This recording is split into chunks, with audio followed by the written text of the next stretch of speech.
முதலில் தலைப்புச் செய்திகளை பார்க்கலாம். இஸ்ரேல் மீது வர்த்தக தடை. அயர்லாந்து எடுத்த அதிரடி முடிவு.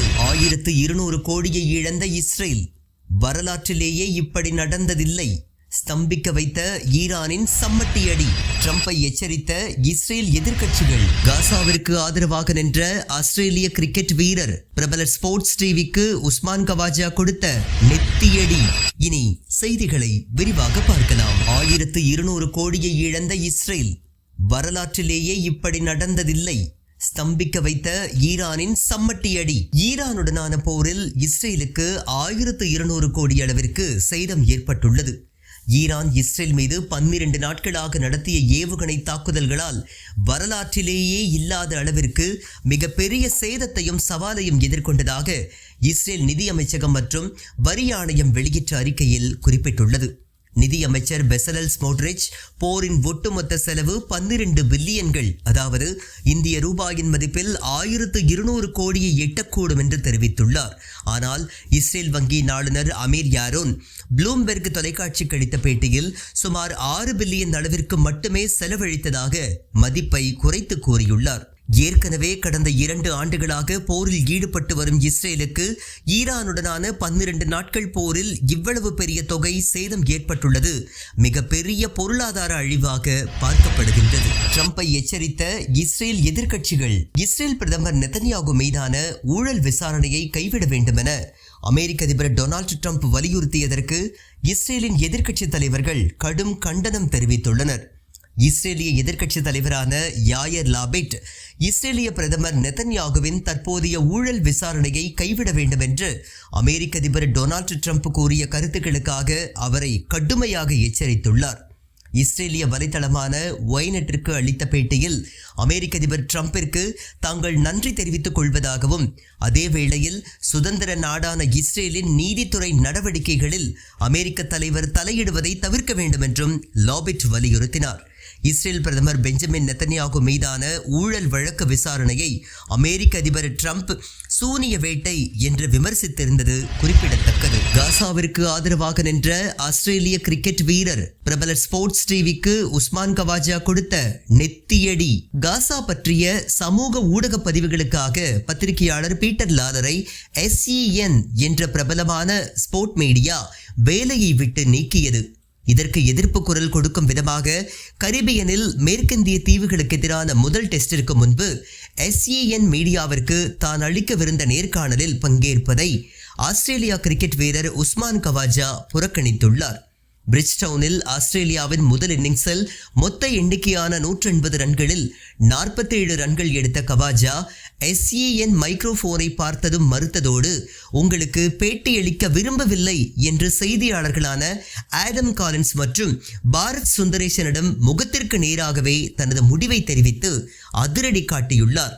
கடந்த பிப்ரவரி மாதம் ஆஸ்திரேலியா இலங்கைக்கு இடையிலான செய்தி சேகரிப்பின் போது இஸ்ரேலின் வான்வழி தாக்குதல் மற்றும் பாலஸ்தீன கைதிகளின் நிலை குறித்து ட்வீட் செய்ததற்காக செய்தியாளர் பீட்டர் லாலரை அந்நிறுவனம் வேலை விட்டு தூக்கியதற்கு தனக்கு ஆதரவாக நின்ற உஸ்மானுக்கு செய்தியாளர் லாலர் நன்றி தெரிவித்துள்ளார்.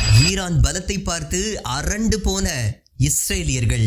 ஈரானுடனான போருக்கு பிறகு இஸ்ரேல் பிரதமர் நெதன்யாகுவின் மவுசு மக்களிடையே அதிகரித்துள்ளதாக சில ஊடகங்கள் கருத்து கணிப்பின் மூலம் தெரிவித்துள்ளன. மேலும் ஈரானில் இருந்து ஏவப்பட்ட பவர்ஃபுல் பாலிஸ்டிக் ஏவுகணைகள் மற்றும் ட்ரோன்களில் 90% இஸ்ரேலின் அயன் டோம் பாதுகாப்பு அமைப்பு தாக்கி அழித்ததாகவும், திறன்பட இஸ்ரேல் ஆக்கிரமிப்பு படை ஈரான் பதிலடியை சமாளித்ததாகவும் கூறப்படுகின்றது. ஆனால் உண்மையில் கிட்டத்தட்ட 2 வாரங்களாக ஒவ்வொரு நாளும் இரவும் பகலும் மில்லியன் கணக்கான இஸ்ரேலியர்கள் சைரன் எச்சரிக்கை மணி ஒலித்ததும் பதுங்கு குழிகளை நோக்கி உயிரை கையில் பிடித்து கொண்டு ஓடியுள்ளனர். இஸ்ரேலின் வரி ஆணையத்தின் இழப்பீட்டுத் துறை 12 நாட்கள் மோதலில் ஏற்பட்ட சேதத்தை சரிசெய்ய $1.3 பில்லியன் மேல் தேவைப்படும் என்று மதிப்பிட்டுள்ளது. திங்களன்று நெசட்டின் நிதிக்குழுவின் கூட்டத்தில் இழப்பீட்டுத் துறையின் தலைவர் அமீத் தஹான் இந்த எண்ணிக்கை இன்னும் அதிகரிக்கக்கூடும் என்று கூறினார். சுமார் 25 கட்டிடங்கள் இடிக்கப்பட வேண்டியிருக்கும் என்றார். மேலும் ஈரானின் தாக்குதலால் ஏற்பட்ட பேரிழப்பு போல இஸ்ரேல் வரலாற்றிலேயே நடந்ததில்லை என அந்நாட்டு நிதித்துறையே வாய்விட்டு புலம்பியுள்ளது குறிப்பிடத்தக்கது. இஸ்ரேல் மீது வர்த்தக தடை, அயர்லாந்து எடுத்த அதிரடி முடிவு. அயர்லாந்து இஸ்ரேலின் ஆக்கிரமிப்பு பிரதேசங்களுடனான வர்த்தகத்தை தடை செய்ய முடிவு செய்த முதல் ஐரோப்பிய ஒன்றிய நாடாக மாறியுள்ளது. மேற்கு கரை மற்றும் கிழக்கு ஜெருசலேமில் இஸ்ரேலிய குடியேற்றங்களுடனான வர்த்தகத்தை தடை செய்வதற்கான சட்டத்தை அறிமுகப்படுத்திய முதல் ஐரோப்பிய நாடாக அயர்லாந்து மாறியுள்ளது என்று அயர்லாந்து வெளியுறவு மற்றும் வர்த்தக அமைச்சர் சைமன் ஹாரிஸ் தெரிவித்துள்ளார். ஆக்கிரமிக்கப்பட்ட பாலஸ்தீன பகுதிகளில் இஸ்ரேல் குடியேற்றங்களை அமைப்பதற்கான பொருட்களை இறக்குமதி செய்வதை தடை செய்யும் வகையில் இந்த மசோதாவானது அயர்லாந்து அரசால் அங்கீகரிக்கப்பட்டுள்ளது. இருப்பினும் இந்த சட்ட மசோதாவானது முந்தைய ஆய்விற்காக வெளியுறவு மற்றும் வர்த்தகத்திற்கான ஒய்ரியாச்டாஸ் குழுவிடம் அனுப்பப்பட்டுள்ளது. ஈரானில் ஆண்களை பின்னுக்கு தள்ளிய பெண்கள், அறிவியல் டு தொழில்நுட்பத்துறையில் வரலாற்று சாதனை.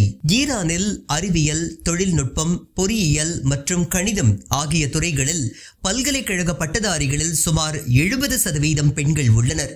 இது உலகின் மிக உயர்ந்த சதவீதங்களில் ஒன்றாகும். ஈரானில் பெண்களின் கல்வி மற்றும் தொழில்சார் சாதனைகள் பல ஆண்டுகளாக அதிகரித்து வருகின்றன.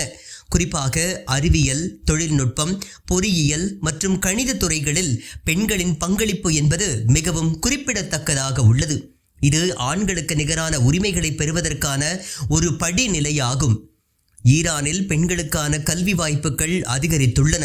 மேலும் பல பெண்கள் உயர்கல்வி மற்றும் தொழில்முறை துறைகளில் சாதித்து வருகின்றனர். இது ஈரானின் சமூக மற்றும் பொருளாதார வளர்ச்சிக்கான ஒரு நல்ல அறிகுறியாகும்.